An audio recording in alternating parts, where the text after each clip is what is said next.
good evening. My name is Joshua Pecas Quest. I am here with Reed Rapid Melton. Today is actually the final week of the regular season. This is Miami University of Ohio. They're actually outskirts of Cincinnati versus Houston, and they are the Houston that everyone knows about down in Texas. How's it going, Rapid? Hey man, I'm not sure if I'm here with you or if you're here with me, but we're all here together for some CSL. So this is going to be a Group 17 matchup between, like you said, Miami and Houston, and this is not the CSI Miami. I'm sure one day, Fekez, there will be a CSI Miami, Ohio, but one day that is not quite yet. So. I actually hope not, because that usually means a lot of murders are going on there. Dun, dun, dun. And Actually, that's the wrong Yeah, theme fun song, but fact. yeah. Actually, my wife will not move to a place that has a CSI, even though we live like one hour 1 hour away from New Orleans. Well, she refuses to actually move to New Orleans or even Miami, Florida, because there's a CSI there, and also there's like the Harbor Butcher down in Did you Miami. tell her that there are actually CSIs in every city? We don't talk about that. Hey, well, let's go ahead and get into the actual League of Legends. That's All what we're here right. to talk about. So let's talk about what we can expect here. You're going to see Kog'Maw bans or picks. It's super strong. We've been seeing it in tons of competitive matches in almost every region in the world. Kog'Maw is ridiculous. I was watching a friend play him. He was like, hey, check this out. And he took his hands off the keyboard and he got a triple kill. And then he died because he wasn't moving, but that's the reason Kog'Maw is banned. Also going to see the Soraka ban, which is pretty, I wouldn't say standard, but definitely a comfort ban to not have to worry about champions having infinite healing coming their way. And Udi are also banned out, even with the Zzarat portal. It is disabled right now by Riot, so that will not be featured in any game. But I mean, you can still make Udyr very annoying in a game. Just throw him in a lane, split push the entire time, and he'll probably draw 4 or 5 members down to the bot lane or any Hey. lane to make him to try to take care of him. And chances are they won't even kill him because Udyr is incredible right now. Right, and another thing we should probably talk about as far as emerging champions to watch out for is going to be Rammus. He was played to great effect Oh in both yeah. NA and EU LCS, and it's something to definitely keep an eye on. Not necessarily in the jungle, but in the top lane. Works very well with Zerat Portal, but we won't be seeing that interaction here, like you already mentioned, Fekez. So should be watching out for Rammus, but that's just in the overall scheme of things. We still don't know exactly about these players' comfort picks coming into tonight's games. Yeah, well, speaking of a pick, the first one locked in over on the side of Houston for their top lane, more than likely. That is a Malphite locked in. We've been seeing a lot of him in the past few months, actually, since the new patch, the whole new preseason came out. Malphite's been making a huge, I guess, comeback. I don't know if he was considered a real big meta pick before the preseason patch, but now, post preseason patch, and, even today, all those things. He's been very popular, easy to get into the back lines, and with a huge ADC meta that's kind of taken the way in the Rift, Malphite's great to lock them down and just delete them. Oh, absolutely, and I think that with Malphite up there, even if you didn't ban Kog'Maw, Malphite's a great way to counter that out. And so saying, hey, look, we've got Malphite up top lane, and I believe it was actually Cabochard from Team Vitality earlier on today was talking about the reasons that Malphite's kind of come back, and it's because a lot of the more aggressive top laners from previous metas have sort of seen their way out. You don't have things like Fizz top lane anymore, which used to do really well against Maokai, and so you're going to see a lot more tanky matchups, and Maokai excels, or not Maokai, but Malphite really excels in those matchups. And you can see right across the board exactly what I'm talking about. Gragas and Alistar, both two big tanks of their own right. They're going to be locked in there as well for Miami. And now we haven't seen a Gragas in a little bit. I mean, he's still played every now and then, but Alistar, huge mainstay in the bot lane these days. Not surprised to see him show up. And Zach, I've been seeing him a little bit more in the collegiate scene. I still haven't seen him that much in pro play, though, Rapid. Yeah, we've seen Gragas start to come back because they changed his hour to where when you auto attack with it, it's an area of effect, so it's much easier, much faster to clear your jungle camps. That's the problem with Gragas is that while he's clearing jungle camps, the enemy jungler's getting in a position to get ahead of him and do more camps, gank more lanes, and now Gragas can really keep up with the rest of the junglers out there, even though he is a tank. Yeah, we'll see what is going to be locked in for Houston on the last two picks, and of course, last three picks for Miami. Corky locked in more likely for the mid lane of Houston. Have seen him go bot lane a little bit, but that is one of the beauties of Corky right now. He is a flex pick. He just got a little bit of a nerf in the last patch, or this patch, I should say, but it's not a huge detriment to him. He's still quite powerful with the Trinity Force mid game power spike. We'll see what Miami decides to pick into that one. They know they're going to be playing against a Morgana and a Malphite, which is a very huge wombo combo already coming out from Houston. They look like they have an agenda and they're trying to build around that to execute it. Looks like Trundle, yeah, Trundle and Ezreal locked in. So Wow, Ezreal, University of yeah, Miami is so tanky. Like that yeah, is that's pretty ridiculous. So they've got the Ezreal, and so what I'm kind of worried about from seeing Miami's lineup is that they don't really have a whole lot of damage. They have a lot of survivability. Ezreal really good with survivability, stay back and poke, but where's the damage coming from? Now there's no Kog'Maw, and they banned out Kog'Maw because he'd be a great way to chunk through all of these tanks. So you're still going to need to find some answer to chunk through all of these super tanks that we're starting to see pile on. Graves, not really a great way to do that, but if they run triple AD carry, maybe that's going to be enough damage to make it happen. yeah, and that is one of the things. Like I said, against this meta, meta is the big ADC meta that's coming in, or that I guess it's been here for a while. Yeah, if they can be to their own little island for a second in team fights, they can do a huge amount of damage. And of course, Corky and Graves, no stranger to that one. They're going to round their team comp out though with an Orianna, so add even more to that unstoppable force wombo combo. And it looks like that is going to be a Graves jungle and an ADC Corky. So we'll at least know where everyone on Houston is going. Yeah, that Oriana pick is actually kind of interesting. Now, it's a super comfort pick for Uchika Scar. At least when I was checking out his match history, he had played nothing but Quinn. So I was like, all right, man, we're going to Quinn it to win it. And, we didn't see the Quinn. That's what I was expecting, the triple AD roster. They do have Morgana. I was expecting a Lulu pick there too, but instead they went for more of an overall composition. Didn't all in on the 80 carries, but still we'll see if there's enough tankiness there. Corky is great against tank lineups because he offers the ability to deal magic damage and physical damage at the same time. In fact, tons more magic damage than almost any other AD carry. And while I was talking about Fizz having been gone from the top lane, he's being hovered over here and most likely, yeah, locked in. That's the first Fizz I've seen in a very long time, Fekes. Yeah, I actually haven't seen too many assassins outside, at least AP assassins outside of LeBlanc in the mid lane. So yeah, Fizz making his presence felt on the Rift tonight, and that's going to be from Miami University. We do want to reiterate that is from Ohio, the outskirts of Cincinnati. I think they're still considered the greater Cincinnati area. I've actually been to the campus of Miami University, and I'm pretty sure it's still within the Cincinnati area code. So we'll see how the Fizz works out tonight. He has some targets to go after. Graves, maybe the tankiest ADC, but you still have Corky there, and he's no stranger to also just assassinating AP champions as well. So you have Orianna and Morgana to go after. A little bit of a wonkier team comp coming out on the side of Miami, but like you said, a lot of tank, a lot of front line, and they can make use of the Fizz. It might prove pretty decent for them because I believe Cubbyx, pretty sure he can stay safe with the Ezreal. All right, well, that's going to do it for Champion Select picks and bans. You guys know exactly what you're going to see out of both of these teams. We've got some 80 carry action and that Orianna in the mid lane, so a lot of shields in there as well, plus the big Malphite engage, and that's just for University of Houston. And while I may be a little bit biased, having been to Houston for quite a few times, and of course being born in Texas, you got to look over towards, University of Miami, Ohio. I know Fekes spent a lot of his time up there, so maybe we can sort of counter each other out as far as our biases are concerned. Get ready for some great CSL action. Oh yeah, bias casting's best casting in my opinion. But before we get into the Rift, we're going to give a quick shout out to our sponsors, Twitch.tv. Thank you for sponsoring us. We've been with Twitch.tv for quite a while, and you are watching us on Twitch.tv. So once again, thank you very much for that.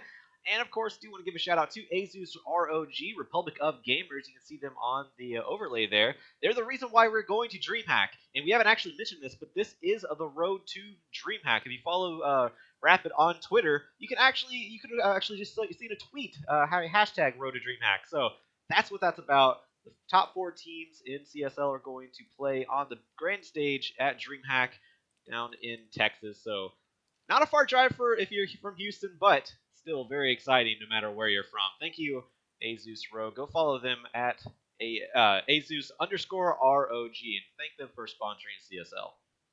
All right, and that's going to do it for Champion Picks and Bans. Big shout out to all of our sponsors and for all of you guys out there. Stick around, we'll be right back with after a short commercial break with Game 1, University of Houston versus University of Miami.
Welcome back. My name is Joshua Fekes Quest. Once again here with Reed Rapid Melton. This is Miami University from Ohio taking on Houston of course, Texas. Looks like we already have the game going in here. See where everyone's going. Looks like they're going to fan out into a big line of scrimmage. Doesn't look like there's going to be too much aggression going on here. Right, now something loading in that I noticed is that, usually you have junglers run it's a strength of iron. Strength of, I forget what the actual mastery name is. It gives you bonus health for killing neutral monsters. Right. But Graves is actually running Storm Raider's Surge as his mastery, or his Keystone mastery, rather. So that's actually really interesting. And in case you guys have never seen Storm Raider's Surge before, essentially what it does is if you deal more than 30% of a champion's health, so that's a burst ability, then you gain, I think it's 25% slower, or 25% extra movement speed, and 75% slow reduction. So basically, you're just super fast. It's like a mini Master Yi ultimate without the attack speed. So it's pretty cool, and it's great for active combat stats, but it does mean that he's going to be a lot squishier in the long run as a jungler, as opposed to a Gragas jungle that's going to be super tanky with that Strength of Ages. Yeah, and that's kind of what Miami is bringing on this table all around. A giant tanky comp. They got Trundle, they have Alistar, they have Gragas, and then you have Kubiak, who's going to stay safe with the Ezreal. And Dare to Defy, that's the wild card because, Fizz is kind of hit or miss sometimes, and we'll see if Dare to Defy can make that a hit for Miami. While on the other side, These have one massive engage, and if they can land that, then they are going to be solid. Unstoppable Force with the Shockwave combination, followed up even by Alpha Q Rights, Soul Shackles. This could be pretty devastating. There's a lot of AoE damage in the side of Houston if they can land everything, even from their ADCs. I mean, Corki and Graves, both big AoE champions. Right. Now, just to give you guys a little bit of an update, we're still waiting. Grax apparently has some left-click ability issues. You need Like, that. I mean, maybe that's why they banned Kog'Maw, because that's the only ability you need with him. Actually, no, you need the ability to, press the W button. Oh, so you said your friend just took his hands off the keyboard and was like, It "Hey, was the okay." most. I felt so bad. I had to go take like not one but two cold showers afterwards. Man, it was rough. So glad to see that ban. Of course, you do have to build comps around that, but I guess we could talk about the compositions here. Now, we do see the Corki this time around as an 80 carry. Graves, of course, in the jungle, and no Quinn top lane. That's the big pick that we're probably going to see banned in all of our games tonight. Uchi Scar's Quinn is pretty off the charts, so definitely gonna want to keep an eye on there and on the bottom lane as we see Graves get ready to start his jungle down there. Most junglers actually do start on the top half of the map and work their way down because usually you'll have duo lanes that want to do a camp early and walk to lane. You're not going to see that on either side this time around, although it might have Ezreal and Alistar take this Gromp. Depends on if they just want to get to lane more quickly or what's going on there. But standard lanes across Summoner's Rift. Yeah, no deep wards being thrown down.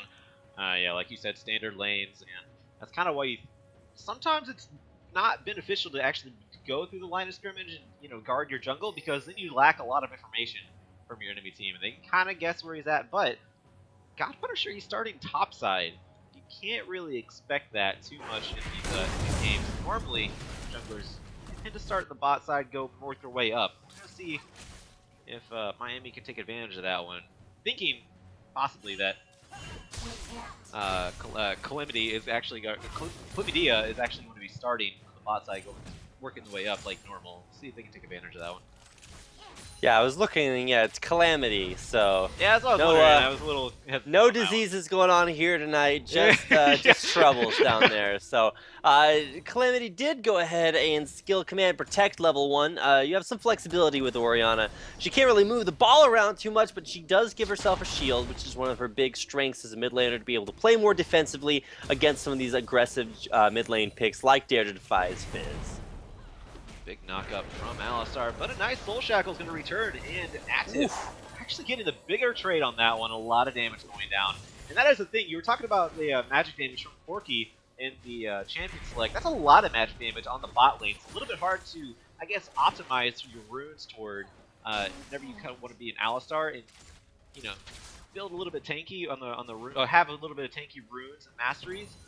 You kind of, you're kind of sacrificing a little bit because then you have to go for both armor and magic resist when you're playing against Corki.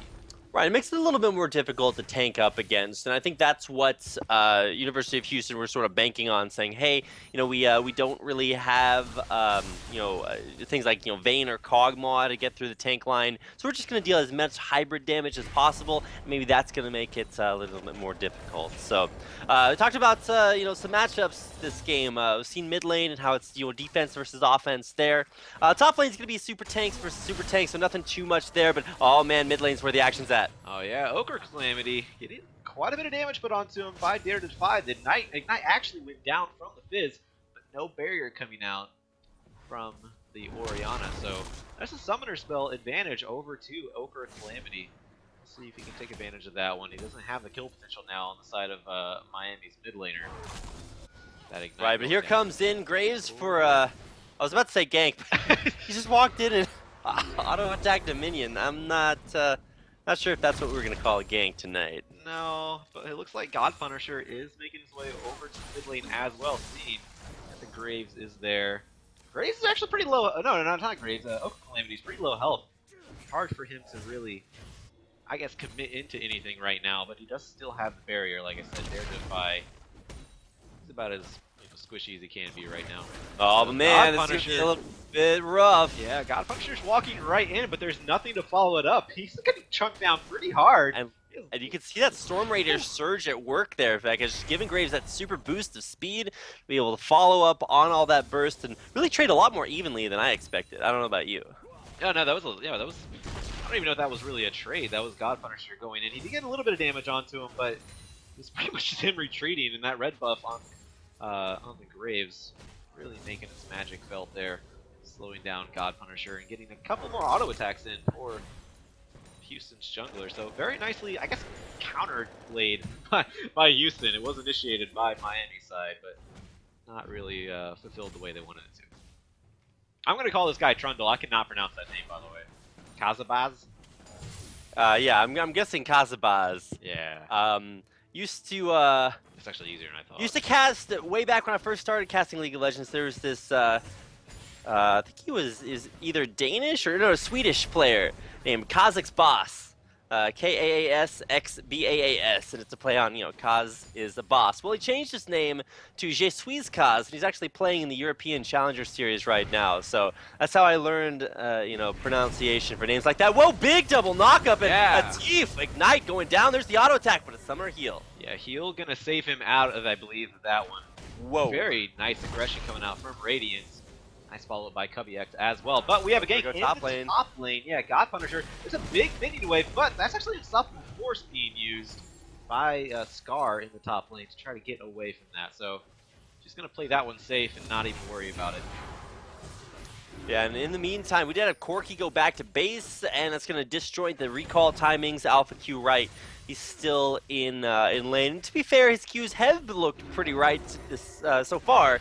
I just haven't really okay, well, right as I say that, yeah. Cass's curse kicks in, and he misses one, but I don't know. It's going to be interesting to see how he fares in team fights, because the whole idea of this of the Miami team is to say, hey, look, we've got this assassin in the mid lane and a ton of tanks, so they're going to disrupt everything while Fizz goes to town. Well, Black Shield's going to help stop things like knockups, knockbacks, and all that stuff, and keep the carries safe, while something like Malphite and Orianna really try to disrupt the disruption. So it's going to be tanks versus tanks, but there is a little bit more damage on Houston's side, so if the fight goes on long enough, I'm be skeptical to see whether or not those tanks can deal with it all. Yeah, and that's the really interesting part, especially about Miami's comp, that they, like you said, have a lot of tanks. They're gonna try to rely on their 2 to defy here. Hold on, we have a Graves. Oh man, we got a level 6. Yeah, man attack, pull him back in, but not gonna go. One of those ganks that's not quite there yet. But God Punisher, he is in the mid lane once again. Nice quick draw from the Graves to get away, and actually Chum the Waters went down as well, so that was a bit of a waste from Miami, and actually God Punisher not quite level 6, not able to really make a difference there. Yeah, that is the big difference, because it's like, imagine if we had an explosive cast there. You land the fizzle, get that knock up, then you get another knock back and knock up from the explosive cast. Like that's a lot of CC, a big combo that unfortunately God Punisher didn't plan his route right and route correctly, and was unable to make that big play happen. So as is, we've seen great Graves jungle here from there's Calamity, and I'm guessing that's Chlamydia. But it's not Calamity. I know that one. It could be like Dia is day in Spanish, so you can just get like maybe. Hold on, we have a shockwave in the mid lane. Looks like there's a flash actually. Both flashes coming out. The one last auto attack. Nice from Ogre Calamity picking up the kill, and now I guess his buddy Chlamydia there. Just gonna come push the way for 1 second. They got that name synergy going on, helping each other out. I was playing solo queue earlier on today, which is actually a dynamic queue in disguise. And I had a guy, my jungler ganked for me like 3 times in a row. My lane opponent said, "Hey, I sense a duo coming up here," and I was like, "No, just solo." But it definitely, you can tell the bond of friendship is strong there in the mid lane. Let's call it that. Yeah. Jungle Graves being less Jungle Graves and more mid lane, but bottom lane, big double knockup. True shot barrage after the big double knockup, but a nice disengage from Alpha Q right with the Dark Binding. Nothing Radiance can do to really follow that up. A few auto attacks on Alpha Q right, but it's not going to be enough being an Alistar. Yeah. You can see Radiant, continuing to walk forward and keep auto-attacking. Unbreakable will, and a lot of people don't realize this, when Alistar ults, everybody's like, oh, he's indestructible. It gives him a BF sword and a half. It gives him 60 attack damage. So his auto-attacks in his ult are actually stronger than any AD carry in the game right now, which is just frankly ridiculous to think about. It's just so strong. So still putting those, putting the pressure down, making some big aggressive plays like that, but unable to turn it into any kills yet. And I think we're gonna have to take a while before we really see too much action convert into any more kills up on the board. Ochre Calamity, the only one with the kill on the board, actually has blue buff as well, going for the Rotted Agent build.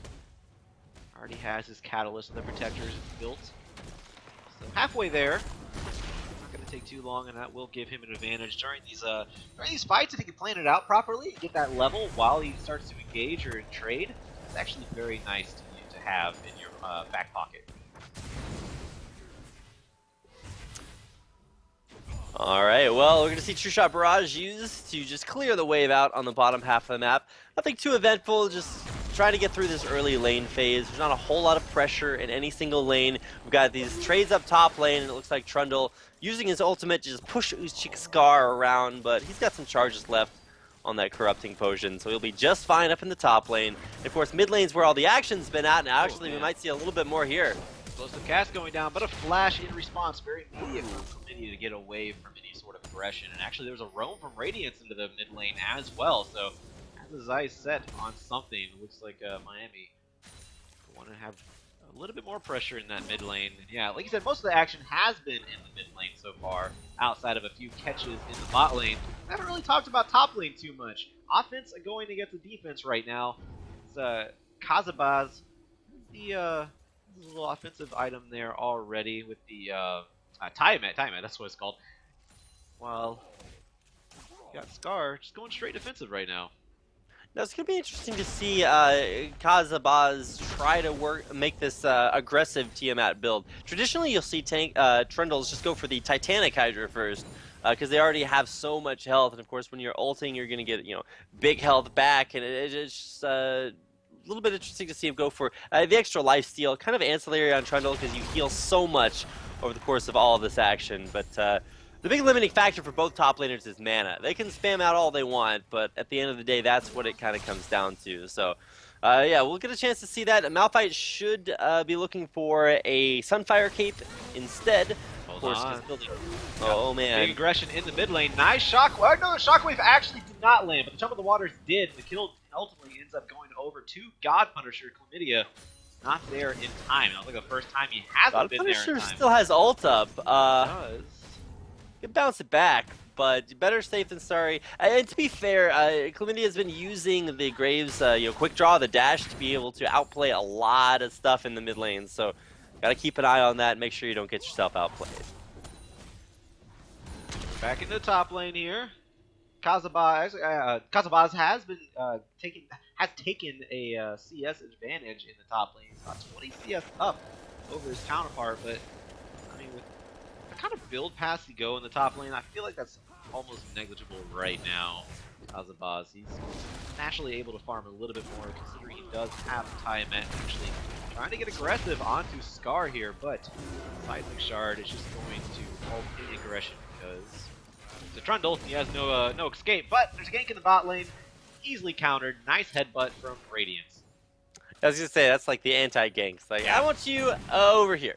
Although great bouncing those shells off the wall, Chlamydia has been doing a great job at getting the double damage off. That's actually something that was nerfed recently about Graves. Now there's a 0.25 second wait instead of just getting double damage instantly when it bounces. Oh, there's that Dark Binding over the wall. Alpha Q landing one onto the support, but not really having that much of an impact. Yeah, out of anyone down in the bot lane, Radiance is not who you want to throw that on.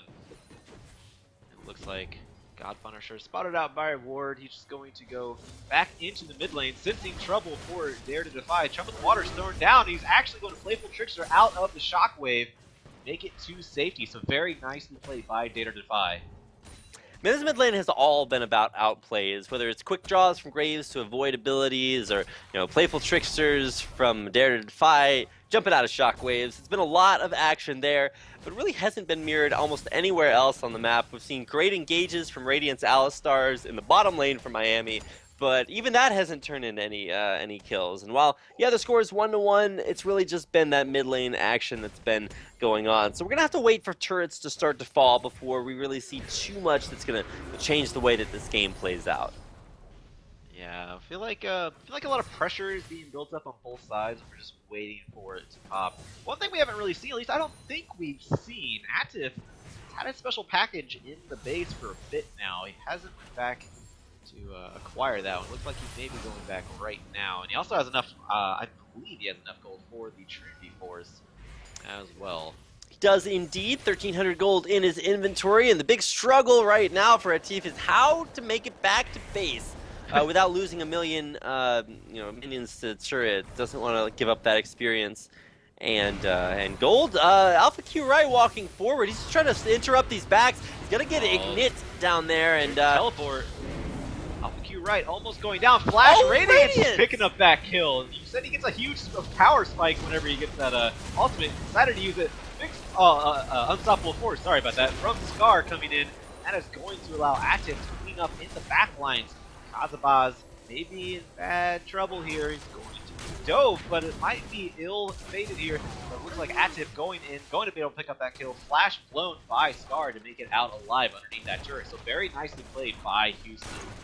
Man, Uchika Scar went so deep under that turret. I thought, okay, he's gonna, give up his own life, tank the turret so that the rest of his team can get those kills. But actually managed to flash, drop that turret aggro, get out alive, and you saw the power of Atif able to, flash in there straight up with the big one in the face and grabbing himself up a kill. Now, all the action for the mid lane kind of made its way down bottom lane. Once again, the Storm Raider surge from Calimity's Jungle Graves paying off a lot, helping him close the distance, get that burst damage off, and really assist his team pretty impressively. Yeah, very nice use of the teleports in the bot lane for sure, especially from Scar, who I guess in a traditional sense he does have more teamfight presence than a Trundle, as we saw that, especially in the bot lane with an Unstoppable Force. Kazabaz, he has a Titanic Hydra now. Quite a bit of pressure in that top lane. Radiant's team actually might be caught out here. He got hit with the Dark Binding. He's actually going to go down. Forward on him from Houston to take him down. Ochre Calamity picking up that kill, and they are going to try to take out the Dragon now as well. Yep, Dragon off the back of that definitely makes sense. No Alistar means no big engage potential down on the bottom half of the map. And without the ability to engage, you're really going to have a rough time against so much control mage power between Morgana and Orianna. So that's the first Dragon of the game going to Houston, and it's going to be on the other side of the map, the top lane. It's going to be the sort of top half of the map Dragon. It's just the Rift Herald going down there, going to be giving that buff to Kazabaz, who did go for Titanic Hydra, like I was talking about earlier. Nice explosive cask onto Ochre Calamity. The Shockwave once again not there. Dare to 5, picking up that kill. Finally got on the board with this Fizz. Yeah, that is the his first kill, and as the mid lane assassin, especially a Fizz, you if they want to make that work, he also bought Dark Seal to give himself the additional effectiveness from Corrupting Potion, which is definitely worth it. The only problem is that do you sell it later on? Do you not sell it? Probably best to see how things go, and he's only gotten 1 kill, so I'm guessing that item's not really going to stick around all that much. More than likely not, but see Radiance going around, taking out some wards as best as he can, especially with how much action has been in that mid lane. Best to clear out the wards and try to establish some sort of control visually in that area. Meanwhile, in the top lane, Kazabaz taking full advantage of this Rift Herald buff on the minions, poking down the turret ever so slightly. He's not even worried about big Malphite in his face, getting a couple shots onto the turret, and every time Scar attacks the Trundle, Kazabaz, that means that he's actually missing CS, so this is very nicely played by Kazabaz in the top lane. He's pulled himself up about 40 CS now, as opposed to 20 just about 5 minutes ago. Alright, well, the top lane has totally changed, Vekes. We now see even less happening up there. While Malphite has gone for a tanky build, Trundle has gone for an offensive build, and neither one of them is really going to change the way that works. His empowered recall back to base is going to be effective, but he might not even go back there. And yeah, he's going to try to trap Uchika Scar, but Neither tank is really too affected by that. However, should be mentioned, Kazabaz does have a 30 CS lead up there, which is pretty ridiculous. He's working on a 40 CS lead, and that is going to be a big, big trundle when it comes down to team fights. If it ever does. Oh, there's some grouping in the mid lane. The teleports are not up for, or at least the teleport's not up for only the Trundle. It is up for the Malphite right now, so you might be seeing something. Maybe if anything from at least Houston, might just give up that top lane turret and just try to win a team fight and take down mid lane. We'll see how it goes, but for right now, yeah, there's more skirmishing in the top lane as both teams trying to pressure in mid lane, but there's really not much that's going on. Like I said, a bunch of pressure being built up, but it seems to dissipate almost immediately whenever it gets built up. So the team just trying to find a window of opportunity here. And I guess little by little, they're taking away something. Dare to Defy going to the bot lane, trying to push out that bot turret to even pick it up here, as it looks like a tip. He's backing off completely, and yeah, that's the first turret for Miami going down finally. Now Chlamydia may be caught out. Explosive cast, he actually gets flashed out, but Cameron chooses to go over to Radiant in the face of Alpha Q Right. Make use of this one. Alpha Q Right does have its flash. Can't take advantage of that one. No explosive cast on God Punisher right now. Used that earlier. Teleport coming in. There's Scar with the big Malphite ult up and ready. Kazabaz there as well. There's the unstoppable force. There is also a big shockwave coming out. God. Double kill for Over Calamity, showing Miami that he is a calamity to be reckoned with. But Dare to Defy, he's still there. He gets a double kill. So both mid laners with the double kill right now. God Punisher back in, but kind of thinks better of it. Actually, Flash and another kill for Dare to Defy. He gets a triple kill in the end, and a flash from God Punisher gets him a kill on his opposing jungler. This team fight is very chaotic, but so far 4 for 3 right now in favor of Miami. 4 for 3, and they might make it more. God Punisher's got a ton of damage with that red buff too, and so wisely enough, Uchika Scar is going to give up that mid lane turret. And man, what a crazy, crazy fight. And flash play by Dare to Defy to just go back in there. You can see Graves was totally on top of everything, but just didn't expect the flash after the end of after the Trickster part of Playful Trickster. And big play underneath the turret there. Dare to Defy stacking up that ring currently. His Dark Seal has 6 stacks on it. That's giving him, I think it's 3 AP per stack. Yes, it is. So he's going to have 6 times 3, 18. That's math. It's not trigonometry, it's math. It's basic math. Yeah. Yeah, there's no Vel'Koz in here. Trigonometry was my least favorite math class in school. Basic arithmetic, my other least favorite class. But that was mostly just because I really, really just wanted nap time when I was studying basic math in elementary school. Top lane turret going down. That's actually 3 turrets to 1 right now in favor of Miami University. But Houston trying to crawl back into that, close the gap a little bit, taking out the mid lane turret. So evening up the mid lane, they still have a top lane turret to take if they want to even it up completely on the outer turret numbers here.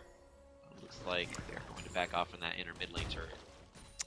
Yep, and turret's starting to get evened up there with the fall of the mid lane. Dare to Defy could keep pushing. However, there's this thing called 5 champions walking his way that's probably going to deter his thoughts about continuing to push. And perfect decision making there. Although here's a decision that may not be so perfectly made. It's a Medjai's Soul Stealer. So instead of 18, now it's 30 AP, and of course the rest of Dare to Defy's team Miami on Baron Nashor, have it over halfway down. Early Baron, and yeah, it's going down relatively quickly, but not quickly enough because they can easily be destroyed right now. True Shot Barrage going out. It didn't hit anybody. I'm not really sure what that was aiming toward, but Arcane shifts over the wall. Looks like some ultimates being blown here. Looks like Radiant's trying to get into the face. There is an explosive cast onto Over Calamity. Shockwave not going to find its mark on the too many people there. Dare to Defy finally picking up a kill. Maybe a double kill. No, God Punisher actually picking up that one. So, looks like Miami is getting the better of this one. Kazabaz going on to Chlamydia. Now Dare to Defy following him back up as well. But Kazabaz finally picking up that kill. So that was a 3 for 0 overall. And very nicely played by Miami. Absolutely, and 3 for 0. Not necessarily a 5-on-5 though, as Atif, his contribution to that team fight was pretty negligible. It was That's minimal, exactly yeah. what I was talking about. The balance between super tankiness that Miami's gone for this game versus a lot of damage that Houston's gone for. And it looks like the tankiness is just way too far ahead at this point. You've got a completed Spirit Visage for Kazabaz.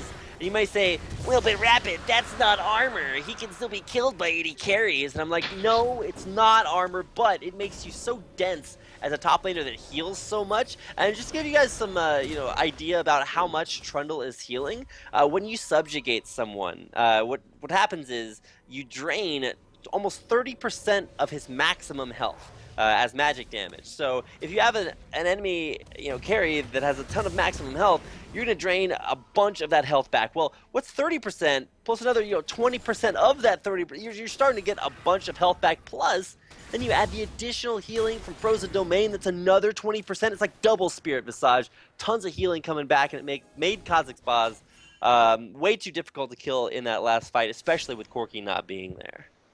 106. So yeah, he is making his team fight presence felt in these fights. He's doing a great job playing out this Trundle in both the laning phase and team fight. He's been heavily up on Chiha Scar in the top lane as far as CS is concerned. So he's doing a great job playing this Trundle to its strengths for sure. Now let's talk about Chiha Scar for right now. He bought an Abyssal Scepter, which I guess is alright considering he is going into the enemy team. Hold on, Dare to Defy, Whoa. he's on Chlamydia. He's got a cure for it, hold on. Not enough of those. I'm going to pick him out. Ochre Chlamydia might actually be caught out here, or it could be Miami being caught out here. Here comes a big teleport from both top laners. Scar is there, cancelled by Kazabaz, as looks like the rest of Miami disengaged. Yeah, so Kaz is actually going to cancel his teleport. That means he is a split push threat on the bottom half of the map. With that teleport actually completed by Malphite, Uxie Scar is going to have a little bit of a walk to get down here. And his turret is probably dead because, just look at that. Kazabaz, he's maxed Frozen Domain second. Has 5 points in that. And yeah, there we go. He's going to get it. Gonna make him take a lot of damage, but that turret is going down. There he goes. Yeah, so Kazabaz, he's going to go down too, but it draws 3 members. There you go. There he goes. He was. Yeah, I know. Extremely tanky. Able to stay alive for seemingly forever. Mid lane, though, there's a little bit more action there. Cubby putting down some damage with the completion Oh my god. of that Muramana. Yeah, and he used. Oh my god! So he had it with the tick. He had red buff with his arcane shift and mystic shot, actually able to take down Chlamydia. I thought he was gonna suicide himself, taking out using the arcane shift to go in. He ended up getting a kill. Dare Defy was behind him, but Dare Defy did not even touch anybody. So Cubby X, he knew what he was doing. Very nicely played by him. Yeah, both junglers are really impressing so far this game. And while the numbers may make God Punisher look a little bit better, some big moves by Calamity that just have barely not paid off. And of course, both mid laners, very, very impactful. But you really can't count either team out at this point. While it looks like maybe there's a small advantage for Miami, the wombo combo ability from Houston is just way too scary to imagine that won't be impactful as the game goes on. Yeah, that's all it takes is like one big, I guess, successful engage from Houston to really turn this around. They are 5k down right now, 2 turrets down, even in Dragons, so they are on the back foot. And it is Miami's game to lose right now. Looks like Dare to Defy, he's going to go back. He has 14 stacks on the Magi Soul Stealer, so he has quite a bit of power in that item he invested in on early in the game. So once he engages, he has quite a bit of power, especially with the Lich Bane behind him as well. So you have to really take note of the damage threats on the side of Miami if you're playing from Houston's side, because Houston, they're having trouble even defending themselves against Kazabaz right now. Or God Punisher. You talked about God Punisher even being strong. Right, and yeah, really, the tanks getting a little bit out of control this game, whether it's Alistar, who has already completed a Locket of the Iron Solari, almost solely just to protect against, Orianna and Morgana, that AoE magic damage. That's not going to be as effective. with AoE MR for the entire team. Tons of tankiness and lots of magic resistance here on everyone, because really the only physical damage threat is going to be Chlamydia's Jungle Graves, and even he is a little bit behind schedule on his physical damage. And I mean, he's a Jungle Graves. It's not like this is a Vayne or a Caitlyn in lane.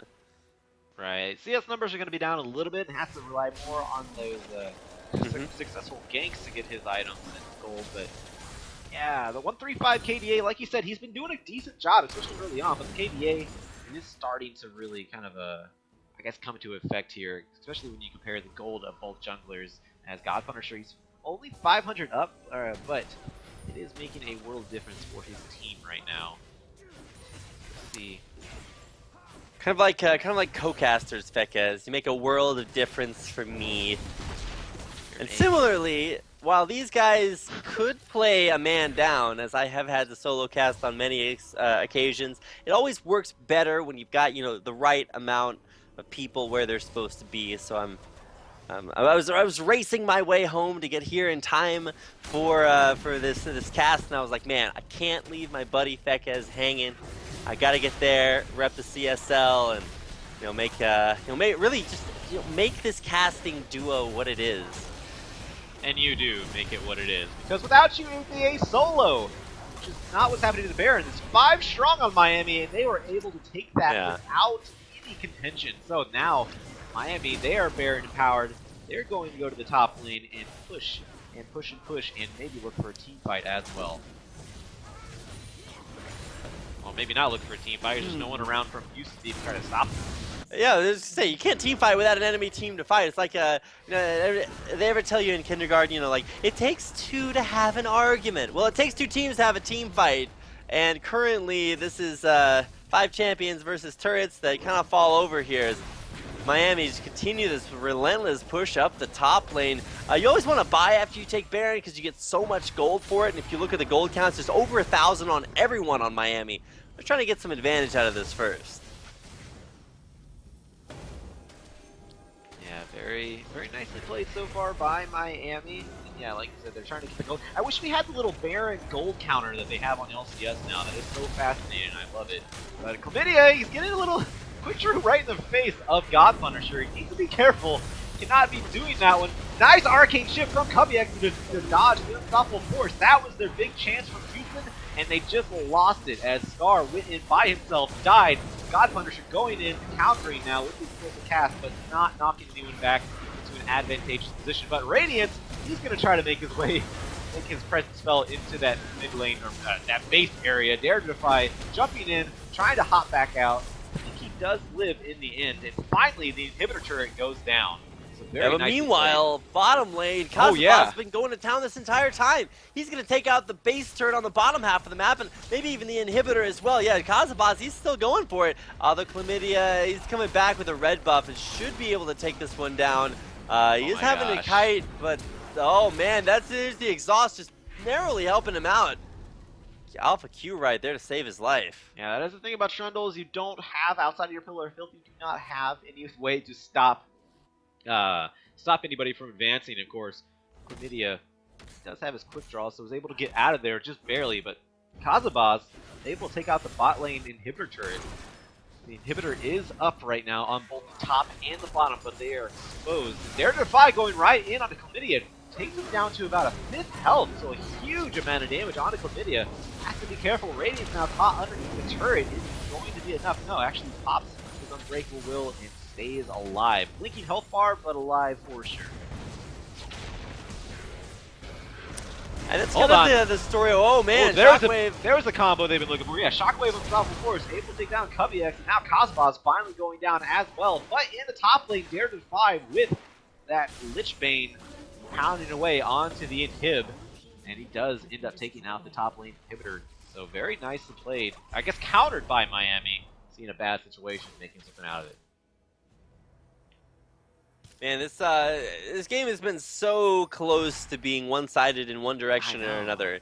And while it's kind of even right now, the problem is that there's just not enough damage from Atif and Chlamydia to really carry this out. Orianna not going to be a source of damage, and really neither are Malphite and Morgana, the magic damage is just not going to work out this game. Sorry, man. You've got MR on every single member of the enemy team, and there's no penetrative stats for magic damage on Houston, with the exception of that Abyssal Scepter, which will be super effective. The only problem is magic damage is not going to kill these super tanks. You've got Kazabaz, who's got tons of MR. He's even built a Hex Drinker there just to make sure he doesn't die from that. And you even have an Abyssal Scepter just now completed for God Punisher. So it's going to take physical damage. That's going to come from Atif and Chlamydia. Chlamydia has been, really heavily focused this game, so he's been a little bit behind. And, Atif does hybrid damage, so the magic damage portion is just not going to be that effective, especially when you got to watch out for a 22 stack Medjai's Fizz coming at your face. Yeah, that Fizz is going to hurt if he even gets close to you. Dare to Defy doing a great job on the Fizz. Miami all around doing a great job playing to their team comp. I thought they were going to have a little bit of trouble early on because typically in these collegiate scenes we see the big combos come out, and if they can land them early on, they do well. And it looked like Houston, especially that teleport in the bot lane earlier, they did get a decent advantage with, I guess, early on, like having 4 kills.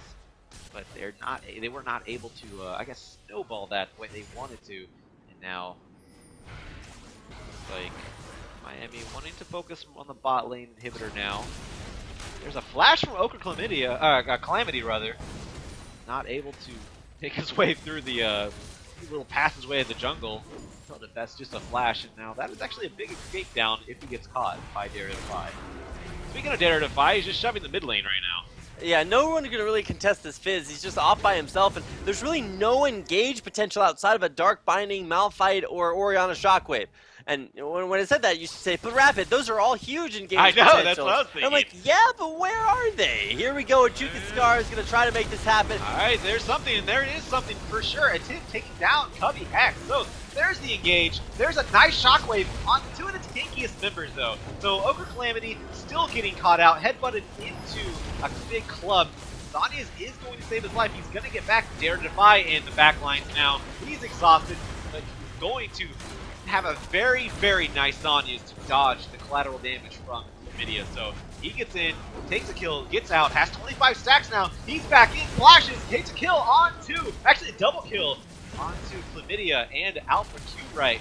And there's a flash from Scar, but he gets knocked up. Radiance following it back up. Dare to Defy picking up the kill with a triple kill, and a Tip, the only one left alive, and I believe that may be game going over to Miami to set the free. If it's not game, shutting him down. He had max stacks, that's 25 stacks, now he's down to 15.